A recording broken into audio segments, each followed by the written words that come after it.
Hey there, Jamie Oikel from runningrestaurants.com here. I've got a short snippet for you today from a recent webinar I hosted with Roger Bodman of Restaurant Rockstars. In this clip, Roger tells an almost unbelievable story of poor service and really highlights the fact that what your employees say and do can absolutely sabotage your business. So do make sure to hire and train accordingly. Here's Roger. I've told this story too, and I don't have any slides for this, but a long time ago, I'm opening that first restaurant. It's a wood-fired pizzeria, and I was sourcing, what do you know, a Hobart dough mixer because we were going to make our dough from scratch every day. And I was out in the state of New Hampshire.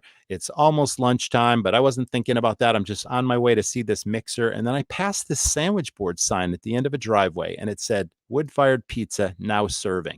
And I'm like, terrific. That's exactly the kind of restaurant I'm going to start. It's lunchtime. I'm going to go in there and have lunch. I walked in the door, and the very first thing I saw was a teenage host. It was this guy, and he's kind of leaning on the podium, and I thought, wow, what a negative impression. He didn't even like snap to attention when I walked through the door, even care that I was there. He's like leaning like this. I approach him, and then he looks at me and he's like, "Are you here for lunch?" And I'm like, yeah, it's lunchtime. I'm here for lunch. Next thing you know, he takes a menu out of, the side of the podium had menu holders. He takes the menu and he sticks it in my hand and he points across the room and he's like, see that table over there? It's yours.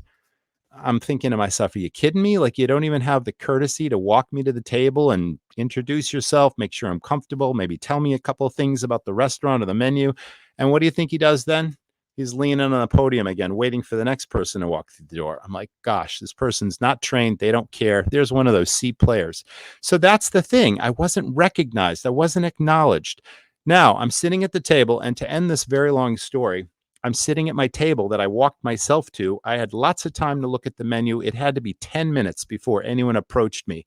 I'm watching, bussers and servers walk by me on both sides. No one's making eye contact with me. I don't even think they know I'm sitting there. I'm getting a little upset at this point, but I had plenty of time to look at the menu.